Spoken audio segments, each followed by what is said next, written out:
اللهم اجعل في قلبي نورا. بسم اللہ الرحمن الرحیم. تاریخ اسلامی ہند، ہندوستان کی عظیم تاریخ کا مکمل خاکہ. مغلیہ سلطنت کے عروج و زوال کی مکمل تاریخ.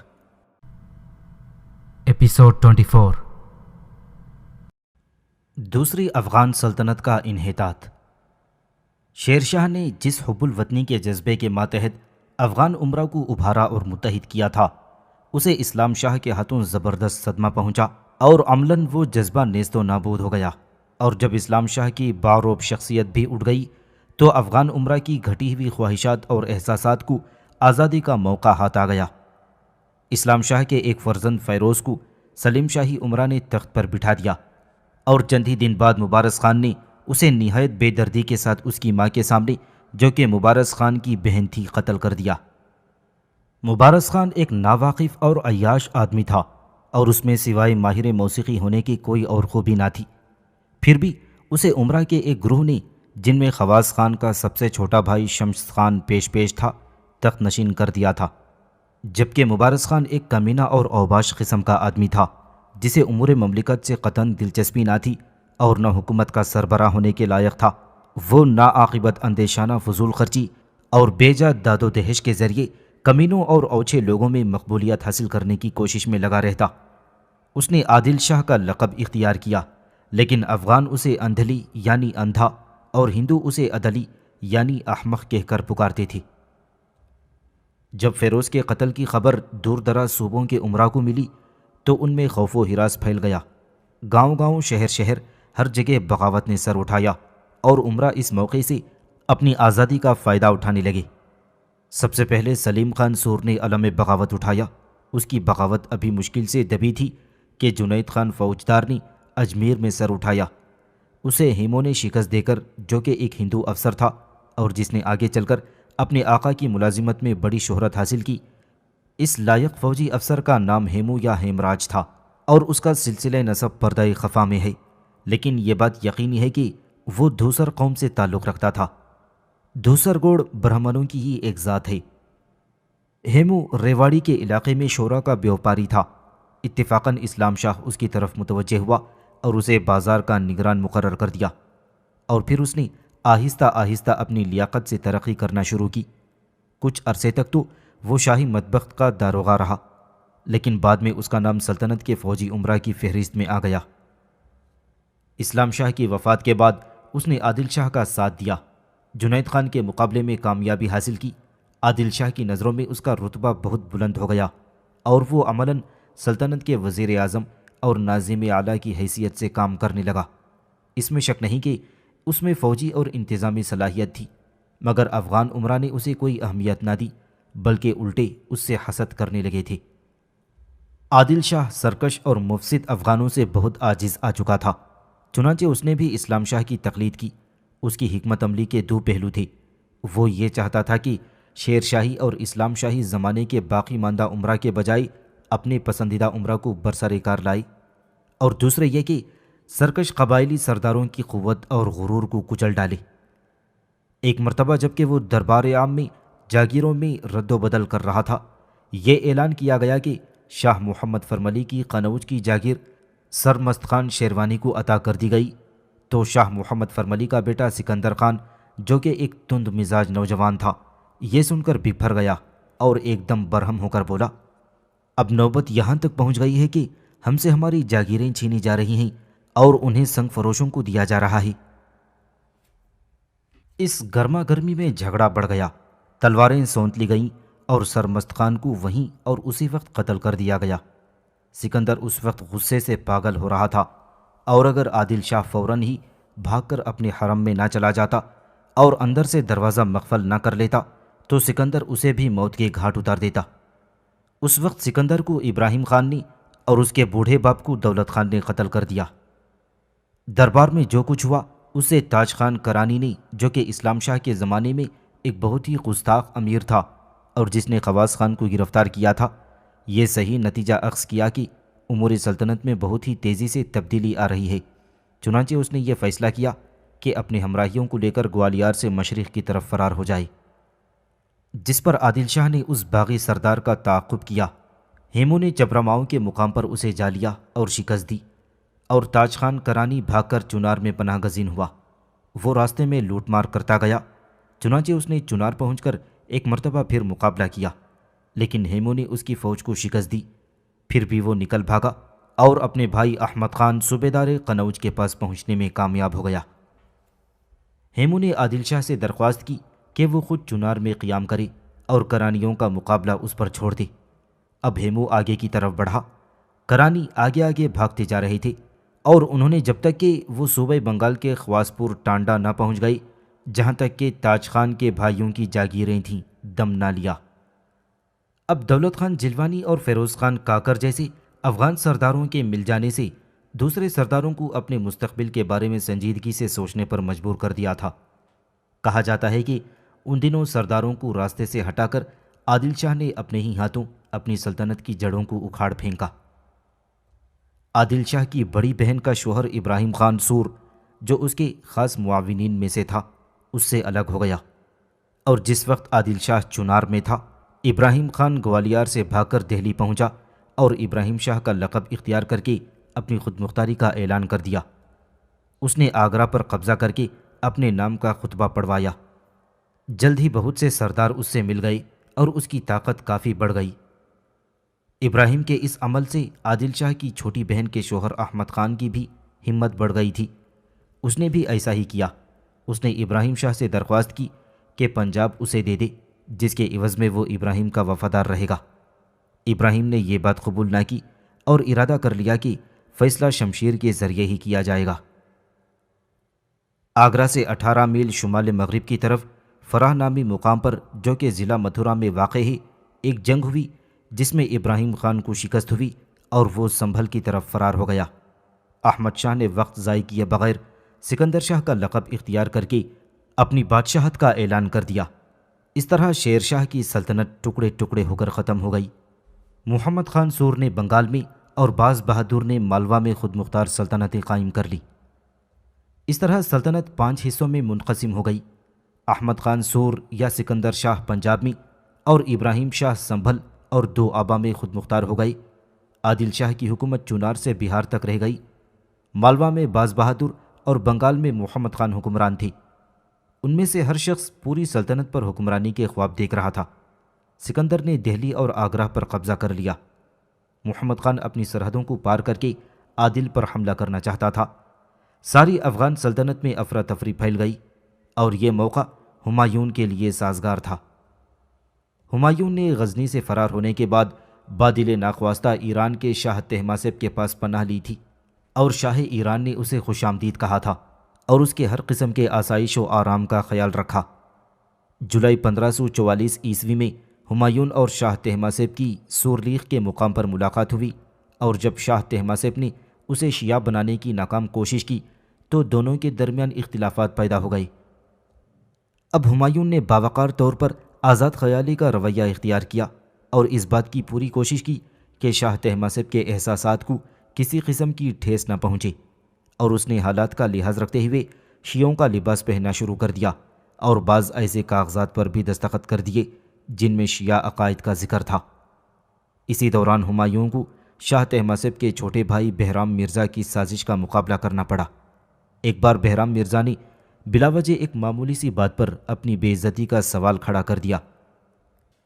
ان سازشوں کو کامران کے حامیوں نے، جو کہ ایرانی دربار میں سرگرم عمل تھے، اور بھی ہوا دی تھی، لیکن ہمایوں کی خوش تدبیری اور شاہ کی بہن سلطانہ بیگم اور دیوان قاضی جہان کی حمایت نے اسے بربادی سے بچا لیا۔ آخرکار شاہ نے ہمایوں کو اس شرط پر فوجی مدد دینے پر رضامندی کا اظہار کیا تھا کہ وہ شاہ کی ہمشیرہ کی لڑکی سے شادی کر لے اور قندھار، کابل اور غزنی کی فتح کے بعد قندھار ایران کو دے دے۔ 13,000 سواروں کی ایک فوج شاہ کے کم عمر لڑکے مرزا مراد کے برائے نام سرکردگی میں ہمایوں کی مدد کے لیے روانہ کی گئی۔ اب ہمایوں نے قندھار پر حملہ کر دیا، جہاں اس وقت کامران کی طرف سے عسکری قابض تھا۔ 5 مہینے سے زیادہ کے محاصرے کے بعد عسکری نے 30 ستمبر 1545 عیسوی کو قلعہ سونپ دیا۔ اس وقت ایرانیوں نے 3 مطالبات پیش کیے تھے۔ اول تو یہ کہ شہر ان کے سپرد کر دیا جائے، دوم یہ کہ جتنا خزانہ ہاتھ آیا ہے وہ سب ایرانیوں کو دے دیا جائے، اور پھر تیسرے یہ کہ عسکری مرزا کو ان کے سپرد کر دیا جائے تاکہ وہ اسے قیدی بنا کر شاہ کے پاس روانہ کر دیں۔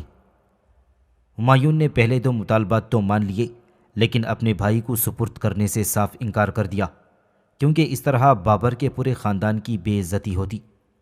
ہمایوں اور ایرانیوں کے درمیان تعلقات اس قدر کشیدہ ہو گئے کہ ایرانیوں نے نہ صرف یہ کہ ہمایوں کے خاندان کو کابل کی مہم کے دوران قلعے میں پناہ دینے سے انکار کر دیا تھا، بلکہ اس قدر کبر و غرور کا مظاہرہ کیا کہ مغل شہنشاہ ان لوگوں سے فوری طور پر نمٹنے کے لیے آمادہ ہو گئے۔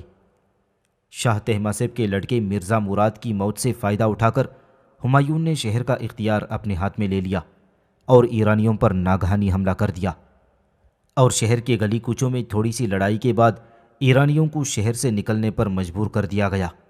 آخرکار قندھار کا قلعہ بھی اکتوبر 1545 عیسوی میں ہمایوں کے ہاتھ آ گیا۔ ایرانیوں کے ظلم و ستم اور تعصب کی اتنی داستانیں پھیلیں کہ شاہ ایران کو اس معاملے میں خاموشی اختیار کرنا پڑی۔ شاہ ایران کے جذبات کا احترام کرتے ہوئے ہمایوں نے بیرام خان کو، جو کہ شیعہ تھا، قندھار کا صوبیدار مقرر کر دیا۔ بعض مورخین نے قندھار کے معاملے میں ہمایوں پر دھوکہ بازی کا الزام عائد کیا ہے، لیکن ان کے دلائل بہت کمزور ہیں، اور برخلاف اس کے ہمایوں کی دفاعی کوششوں کے مضبوط دلائل ہیں۔ ایرانیوں نے اپنے اس وعدے کو پورا نہیں کیا کہ وہ کابل، غزنی اور بدخشاں کو فتح کرنے میں اس کی مدد کریں گے، اور اس طرح ہمایوں اس ذمہ داری سے بری الذمہ ہو گیا کہ وہ قندھار ایرانیوں کو دے دے۔ اس کے علاوہ قندھار کے سنی باشندے ایرانیوں کے غرور اور ظلم و ستم سے سخت نالان تھے۔ ہمایوں کا بحالت مجبوری ایرانیوں کی مدد کرنا اس بات کی دلیل سمجھا جانے لگا کہ وہ اپنی رعایا کی حفاظت کا اہل نہیں، اس وجہ سے اسے اپنی رعایا کی ہمدردی اور اعتماد سے ہاتھ دھونا پڑا تھا، لیکن ہمایوں اس اعتماد کو ہمیشہ کے لیے گنوانا نہ چاہتا تھا۔ ایرانیوں کے مخالفانہ رویے نے کہ ہمایوں کے خاندان کے افراد کو افغانستان فتح ہونے تک قلعے میں رہنے نہ دیں گے، ہمایوں کو بہت مایوس کر دیا تھا۔ اس وقت ہمایوں کو اس بات کی ضرورت تھی کہ فوجی کارروائیوں کے لیے ایک مضبوط مرکز قائم ہو، اور ایسا مرکز جس کی پشت بھی پوری طرح محفوظ ہو محض قندھار ہی ہو سکتا ہے۔ ایسے مرکز کو ایرانیوں کے سپرد کرنا عقل کے خلاف تھا۔ ایرانیوں نے ابتدا میں ہی بغیر کسی معقول وجہ کے قلعے پر پوری طرح تسلط کر کے ہمایوں کو ناراض کر دیا تھا۔ ان کا قندھار پر حق اسی حالت میں بے چون چرا قبول کیا جا سکتا تھا جبکہ ہمایوں ان کی مدد سے افغانستان و بدخشاں پر کامیابی کے ساتھ فتح حاصل کر لیتا۔ ان دلائل کی روشنی میں ہمایوں پر غداری کا الزام قابل قبول نہیں ہے۔ ہمایوں نے قندھار کو اپنی فوجی کارروائیوں کا مرکز قرار دے کر کابل کی طرف رخ کیا تھا۔ ہندال مرزا کابل سے بھاگ کر ہمایوں سے آن ملا، اور دوسری طرف بدخشاں کے لوگوں نے خود کو کابل سے علیحدہ کر کے اپنی خود مختاری کا اعلان کر دیا تھا، اور ہمایوں تقریباً 4-5 ہزار سپاہیوں کو لے کر کامران سے جنگ کرنے کے لیے روانہ ہوا۔ کہا جاتا ہے کہ کامران کے پاس ہمایوں کی فوج سے 4 گنا زیادہ فوج تھی، لیکن ہمایوں کو کامران کے ساتھیوں کی اخلاقی حمایت بھی حاصل تھی، کیونکہ وہ لوگ اتنے عرصے میں کامران کی سخت گیر اور خود غرضانہ حکومت سے تنگ آ چکے تھے۔ جب ہمایوں کابل پہنچا تو لوگ جوق در جوق اس کی فوج میں شامل ہونے لگے۔ جو ہی کامران نے اتنی بڑی تعداد میں لوگوں کا ساتھ چھوڑتے دیکھا تو اس نے خود کو قلعہ کابل میں بند کر لیا، اور وہاں بھی خود کو محفوظ نہ پا کر اس نے غزنی کی طرف راہ فرار اختیار کر لی، لیکن وہاں کے فوجی افسروں نے بھی اسے اندر داخل نہ ہونے دیا، چنانچہ وہ اپنے خسر شاہ حسین کے پاس سندھ چلا گیا تھا۔ نومبر 1546 عیسوی میں ہمایوں شاہانہ شان و شوکت کے ساتھ کابل میں داخل ہو گیا، اور وہاں کے باشندوں نے خوب خوشیاں منائیں۔ یہاں وہ اپنے بیٹے اکبر سے ملا، جو کہ اس وقت 3 سال کا ہو چکا تھا، اور رفتہ رفتہ سارے ملک نے ہمایوں کی حکومت تسلیم کر لی۔ ہمایوں سختیاں برداشت کرتے کرتے جفا کش ہو گیا تھا، اور اس کے مزاج میں کافی تبدیلی آ گئی تھی۔ جو ہی اسے پتہ چلا کہ یادگار ناصر مرزا اس کے خلاف سازش کر رہا ہے، اس نے فوراً اسے قید کر دیا اور بعد میں قتل کروا دیا۔ 1546 عیسوی کے موسم بہار میں وہ سلیمان مرزا کو سزا دینے کے لیے کابل روانہ ہو گیا۔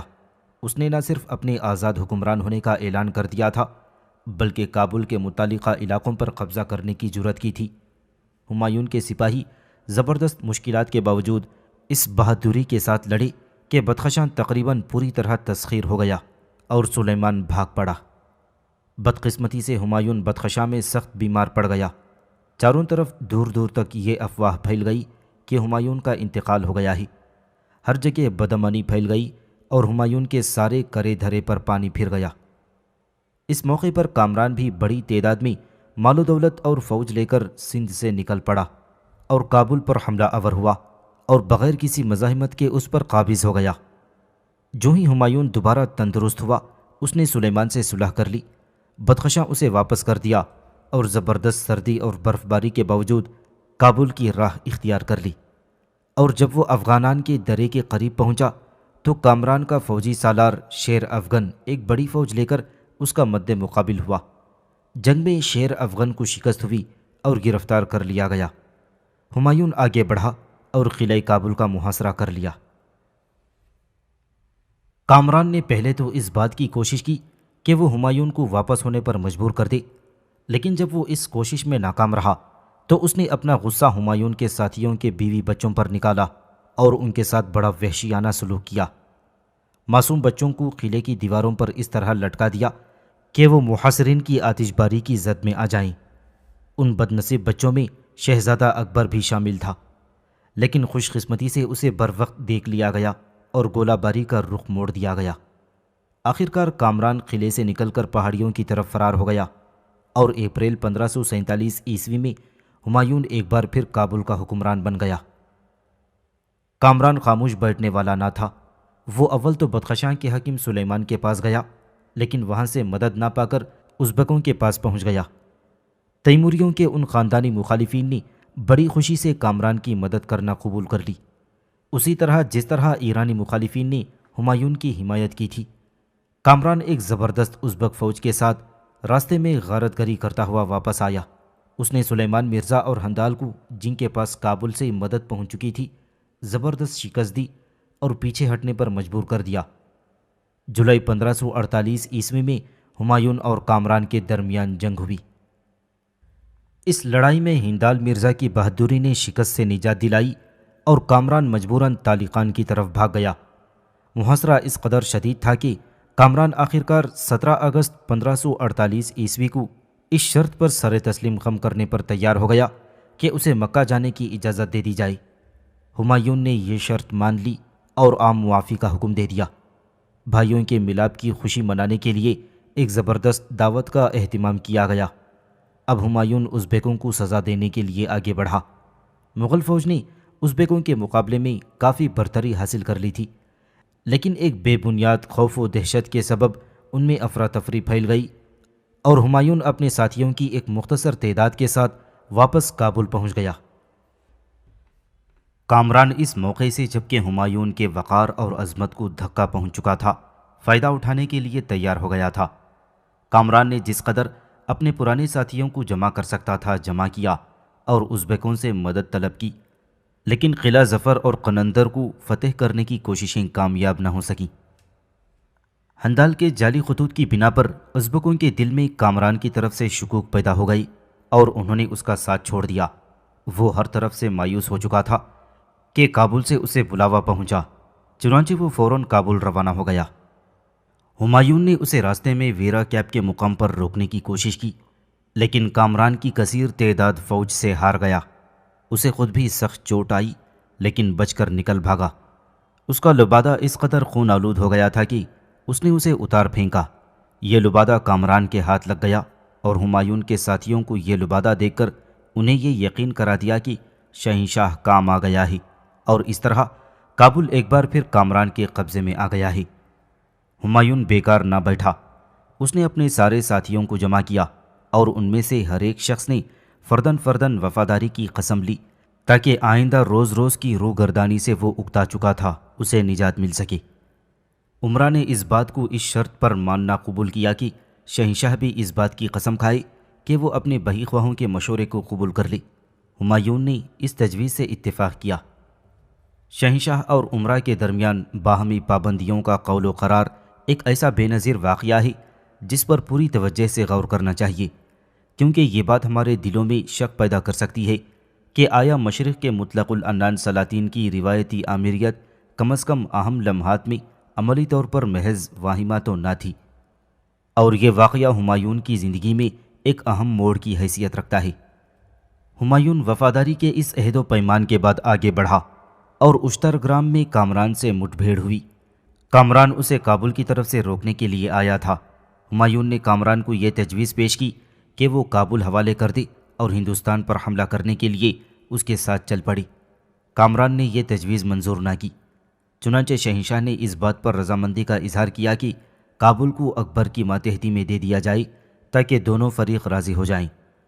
کامران اس تجویز کو ماننے کے لیے کچھ آمادہ ہو گیا تھا، لیکن فراح بیگ اور دوسرے ساتھیوں نے کامران کو ایسا نہ کرنے دیا۔ نتیجہ یہ ہوا کہ گفت و شنید ختم ہو گئی اور ایک زبردست جنگ ہوئی جس میں کامران کو پوری طرح شکست اٹھانی پڑی۔ فراح بیگ کو گرفتار کر کے فوراً قتل کر دیا گیا۔ کامران بھاگ گیا اور اب ہمایون کے سامنے کابل کا راستہ بلا روک ٹوک کھلا ہوا تھا۔ ہمایون کابل کی طرف بڑھا اور بغیر کسی مزاحمت کے اس پر قبضہ کر لیا۔ کامران نے بڑی مستعدی کے ساتھ آزاد افغان قبائلوں پر مشتمل ایک فوج تیار کر لی اور جلال آباد کا محاصرہ کرنے کے لیے روانہ ہو گیا۔ جب ہمایون جلال آباد کو بچانے پہنچا تو کامران ایک پیچیدہ راستے سے کابل کی طرف چل پڑا۔ خوش قسمتی سے بیرم خان قندھار سے کابل پہنچ چکا تھا۔ اس کی موجودگی اور مخالفت نے کامران کے حوصلے پست کر دیے اور اس نے محاصرہ اٹھا کر راہ فرار اختیار کی۔ بیرم خان کو کامران سے نمٹنے کے لیے بھیجا گیا۔ بیرم نے کامران کا اس سختی سے تعاقب کیا کہ وہ دریائے سندھ عبور کرنے پر مجبور ہو گیا اور بیرم خان قندھار واپس آ گیا۔ 1561 ہجری میں کامران ایک مرتبہ پھر کابل کے آس پاس نمودار ہوا اور اس نے کئی ماہ تک ایک قسم کے گوریلا جنگ جاری رکھی تھی۔ ایک شبخون میں بہادر شہزادہ مرزا ہندال قتل ہو گیا۔ اب ہمایون کامران کے ساتھ ایک فیصلہ کن جنگ کرنے کے لیے قلعے سے باہر نکل آیا۔ یہ دیکھ کر کامران کے ساتھی خوف زدہ ہو گئے اور اسے چھوڑ کر فرار ہو گئے۔ کامران کو زبردست شکست ہوئی اور اس نے اسلام شاہ کے دربار میں پناہ لی۔ اسلام شاہ نے مفرور شہزادے کی طرف کوئی توجہ نہ کی۔ کامران کو یہ جان کر سخت مایوسی ہوئی کہ افغان بادشاہ مدد دینے والا نہیں بلکہ اس کا تماشا بنانے کے طور پر رکے ہوئے ہے۔ چنانچہ وہ کیمپ سے نکل کھڑا ہوا اور بھیس بدل کر پہاڑی راستوں سے ہوتا ہوا کھکروں کے علاقے میں پہنچ گیا۔ سلطان آدم نے اسے ڈھونڈ نکالا اور قید کر لیا۔ ہمایون کھکر سردار کے کہنے پر اس خطرناک دشمن کو لینے آیا۔ عمرہ اور ماہرین قانون نے ایک زبان ہو کر کامران کو قتل کرنے کا فیصلہ صادر کر دیا، لیکن ہمایون اس بات پر آمادہ نہ ہوا۔ چنانچہ یہ فیصلہ ہوا کہ کامران کی آنکھوں میں سلائیاں پھیر دی جائیں۔ نومبر دسمبر 1553 عیسوی میں اس فیصلے پر عمل درآمد کیا گیا تھا۔ ہمایون نے کامران کو اس کی خواہش کے مطابق اس کی وفادار بیوی اور خدمتگار کلبہ کو اس کے ساتھ مکہ جانے کی اجازت دے دی، جہاں وہ 15 اکتوبر 1557 عیسوی کو راہی ملک عدم ہوا۔ ہمایون کھکروں کے علاقے سے کشمیر جانا چاہتا تھا، لیکن اس کے عمرا نے اس کی مخالفت کی۔ مجبوراً اسے اپنا منصوبہ ترک کر کے کابل واپس ہونا پڑا تھا۔ راستے میں اس نے پشاور کے قلعے کی مرمت کا حکم دیا۔ اب ہمایون کا کوئی بھائی اس سے لڑنے کے لیے باقی نہ بچا تھا۔ اس کی فوج مضبوط اور ہتھیاروں سے آراستہ تھی اور عمرہ فرما بردار تھے۔ اب اس کے لیے سب سے اہم کام یہ تھا کہ اپنی کھوئی ہوئی ہندوستانی سلطنت کو دوبارہ حاصل کر سکے۔ اس کے لیے وہ سخت کوشاں تھا۔ موقع نہایت مناسب تھا کیونکہ عادل شاہ کے ہاتھوں میں افغان سلطنت بہت تیزی سے ٹکڑے ٹکڑے ہو رہی تھی۔ اس کی درخواست پر بیرم خان اس منصوبے میں شریک کر لیا گیا۔ 12 نومبر 1554 عیسوی کو ہمایون کابل روانہ ہوا اور 31 دسمبر کو دریائے سندھ کے کنارے پہنچ گیا، جہاں بیرم خان اس سے آن ملا۔ سلطان سکندر شاہ ابھی تک اپنی سلطنت کو مضبوط و مستحکم نہ کر پایا تھا کہ ہندوستان پر ہمایون کے حملے کی خبر ملی۔ رہتاس کا قلعہ، جو کہ شیر شاہ نے مغلوں کی واپسی پر روک تھام کے لیے تعمیر کرایا تھا، اس وقت تاتار خان کاشی کے قبضے میں تھا۔ ایسا معلوم ہوتا ہے کہ وہ مغلوں اور کھکروں کی ممکنہ گٹھ جوڑ سے خوف زدہ ہو گیا تھا، اور کیونکہ افغان سلطنت میں افراتفری کے باعث مدد کے امکانات موہوم تھے، لہٰذا تاتار خان قلعہ چھوڑ کر پیچھے ہٹ گیا۔ اس طرح ہمایون کا کام اور بھی آسان ہو گیا۔ فوج کا دستہ بھیج کر قلعے پر قبضہ کر لیا گیا اور بقیہ فوج بغیر کسی مزاحمت کے آگے بڑھ گئی۔ اس دوران میں کھکر تقریباً غیر جانبدار رہی۔ ہمایون 24 فروری 1565 عیسوی کو لاہور پہنچ گیا۔ لاہور کو اپنا مرکز قرار دے کر شاہ ابو المعالی کی سرکردگی میں ایک دستہ دیبال پور کی طرف روانہ کیا جو شہباز خان کے قبضے میں تھا۔ افغان فوج تھوڑی دیر کی جنگ کے بعد ہیبت زدہ ہو کر بھاگ کھڑی ہوئی۔ اب ہمایون کی اصل فوج ہریانہ کی طرف بڑھی، جہاں پر نصیب خان افغان نے کسی قدر مقابلہ کیا اور پھر پیچھے ہٹ گیا۔ مغل فوج جلندھر کے قریب جمع ہو گئی۔ مچھیواڑہ کے نزدیک مغلوں نے دریائے ستلج کو عبور کیا تاکہ افغان سالار تاتار خان کاشی کی فوج سے مقابل ہو، جسے سکندر سور نے 50,000 سوار دے کر بھیجا تھا۔ ابتدا میں تاتار خان کو تھوڑی سی برتری حاصل رہی، کیونکہ مغل فوج کے سردار نے سرہند کو خالی کر دیا تھا اور اصلی فوج سے جا ملا تھا۔ افغانوں کے حوصلے بڑھ گئی تھی، کیونکہ وہ تعداد میں بھی زیادہ تھی اور مغلوں سے مٹ بھیڑ کے لیے بے قرار نظر آ رہی تھی، لیکن مغل تیر اندازوں نے رات ہونے تک انہیں دور ہی رکھا۔ اب بدقسمتی سے ایک بڑے گاؤں کے خسپوش مکانوں میں آگ لگ گئی، جس کی روشنی میں افغان فوج صاف نظر آنے لگی۔ مغل تیر اندازوں نے اس موقع سے پورا فائدہ اٹھایا اور افغانوں پر تیروں کی اتنی زبردست بوچھاڑ کر دی کہ وہ لوگ ٹک نہ سکے اور گھبرا کر اپنا سامان اور ہاتھیوں کو چھوڑ کر بھاگ کھڑی ہوئی۔ اب مغل فوج بیرم خان کی سرکردگی میں سرہند کی طرف آگے بڑھنے لگی۔ سکندر سور بھی خاموش نہ تھا، تقریباً 80,000 سواروں کی فوج لے کر سرہند پہنچ گیا تھا۔ بیرم خان نے خود کو اچھی طرح مستحکم کیا اور ہمایون کو مدد کی درخواست بھیجی۔ شہزادہ اکبر کو حکم دیا گیا کہ وہ فوراً آگے بڑھے۔ شہنشاہ اس کے پیچھے پیچھے روانہ ہوا۔ 24 مئی کو ہمایون سرہند میں فوج سے جا ملا۔ مغلوں نے افغانوں کو پریشان کرنا شروع کر دیا اور رسد بند کرنے کی کوشش کی۔ ایک حملے میں تردی بیگ افغانوں پر غالب آ گیا۔ اس نے ایک اہم رسدی کاروان کو گھیر لیا اور سکندر سور کے بھائی کو قتل کر دیا۔ افغان غصے سے مشتعل ہو کر حملہ آور ہو گئے۔ 22 جون کو آخری فیصلہ کن جنگ ہوئی۔ ابتدا میں افغانوں کا پلڑا بھاری رہا۔ کچھ دیر جم کر جنگ ہوئی، پھر مجبور ہو کر بیرم خان کو ایک محصور مورچے میں پناہ گزین ہونا پڑا، لیکن مغلوں نے افغانوں کی اس کوشش کو کہ اس پر وہ قابو پا لیں ناکام بنا دیا تھا۔ اب موسلا دھار بارش شروع ہوئی اور ہوا کے جھکڑ چلنے لگے، لیکن اس کے باوجود جنگ زور و شور سے جاری رہی۔ اس وقت سب سے زیادہ خطرناک زد اس مورچے پر پڑ رہی تھی جہاں سکندر سور کا بھائی کالا پہاڑ افغانوں کی سرکردگی کر رہا تھا اور ولی عہد کی فوجیں اس کے ماموں خواجہ معظم کی سرکردگی میں جنگ آزما تھی۔ اس موقع پر کمین گاہ سے پشت کی طرف سے ایک حملہ ہوا جس نے بھرپور جنگ کی صورت اختیار کر لی، اور مغلوں کی اس عقبی فوج کی سرکردگی تردی بیگ اور شاہ ابو المعالی کر رہی تھی۔ افغانوں میں سراسیمگی پھیل گئی اور راہ فرار اختیار کی۔ سکندر سور بڑی مشکل سے جان بچا کر شوالہ کے پہاڑیوں کی طرف بھاگ گیا۔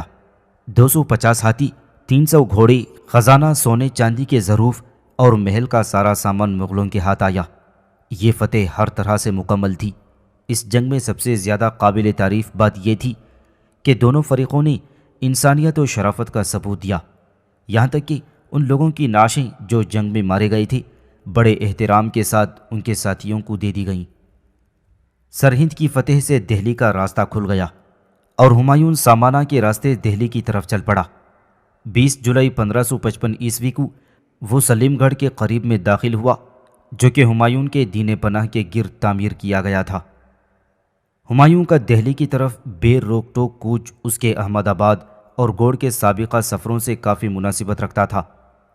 اس کی دہلی کی آمد کو کسی طرح بھی فتح ہندوستان کی لازمی شرط نہیں کہا جا سکتا، یہاں تک کہ پنجاب کا صوبہ جہاں سے کہ وہ کامیابی کے ساتھ گزر چکا تھا پوری طرح سے مغلوب نہ ہو سکا تھا، اور سکندر سور کی طرف سے اندیشے تھے جو شوالک کی پہاڑیوں میں سرگردان تھا۔ مانکوٹ کا مضبوط قلعہ ابھی تک سکندر کے قبضے میں تھا۔ دوسرے صوبوں میں بھی افغانوں کا اقتدار ابھی تک برقرار تھا اور وہ لوگ بغیر قوت آزمائی کے ہتھیار ڈالنے کے لیے تیار نہ تھی۔ حقیقتاً فتح ہندوستان کا کام تو اب شروع ہونے والا تھا۔ مغل فوجی سالار پنجاب، میرٹھ اور روہیل کھنڈ کے علاقوں میں مصروف تھے۔ اور ان کی پیش قدمی گو سست تھی لیکن مضبوط و مستحکم تھی۔ اس دفعہ کسی قسم کی غداری کا خوف نہ تھا۔ ہمایون کو اب ان مشکلات کا سامنا نہ تھا جن سے کہ وہ ہندوستان میں اپنے دور اول میں گزر چکا تھا۔ اب نہ تو بہادر شاہ تھا اور نہ شیر شاہ یا اسلام شاہ، سب سے بڑھ کر یہ کہ اس کے بھائیوں میں سے بھی کوئی باقی نہ بچا تھا جو اس کے لیے حالات کو مشکل تر اور پیچیدہ تر بنا دیا کرتے تھے۔ علاوہ بری بدبختی کے دور نے اسے پختہ کار اور مستحکم بنا دیا تھا۔ اب ہمایون کے دماغ میں کچھ پختہ منصوبے بھی تھے۔ وہ اس بات کا پکا ارادہ کیے ہوئے تھا کہ شیر شاہ کے بنائے ہوئے انتظامی قواعد کو پوری طرح بروئے کار لائے۔ وہ فی الحال شیر شاہ کے انتظامی امور میں کسی قسم کا اضافہ نہ کرنا چاہتا تھا، لیکن اس نے صوبائی حکومتوں کو اثر نو تنظیم کرنے اور اپنے قابو میں رکھنے کی ایک قطعی تجویز سوچ رکھی تھی۔ اس نے اس بات کو اچھی طرح محسوس کر لیا تھا کہ ایک وسیع سلطنت کی مؤثر کارکردگی کے لیے لازمی ہے کہ صوبائی حکومت مضبوط ہو اور مرکزی حکومت کا اس پر پورا قابو ہو۔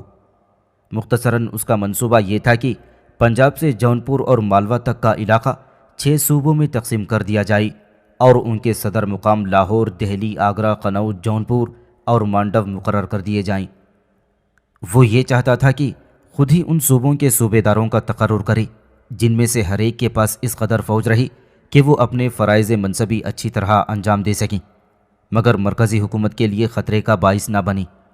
صوبے دار کی مدد کے لیے صوبے کے بااثر اشخاص کی ایک مجلس مقرر کی جائے، اور شہنشاہ یہ بھی چاہتا تھا کہ وقتاً فوقتاً صوبوں کا دورہ کرے اور وہاں کے حالات بچشم خود دیکھے، خرابیوں کی اصطلاح کرے۔ اس منصوبے کو مد نظر رکھتے ہوئے اس نے شاہ ابو المعالی کو لاہور کا اور تردی بیگ کو دہلی کا صوبے دار مقرر کر دیا۔ لیکن قدرت نے کچھ اور ہی فیصلہ کر رکھا تھا۔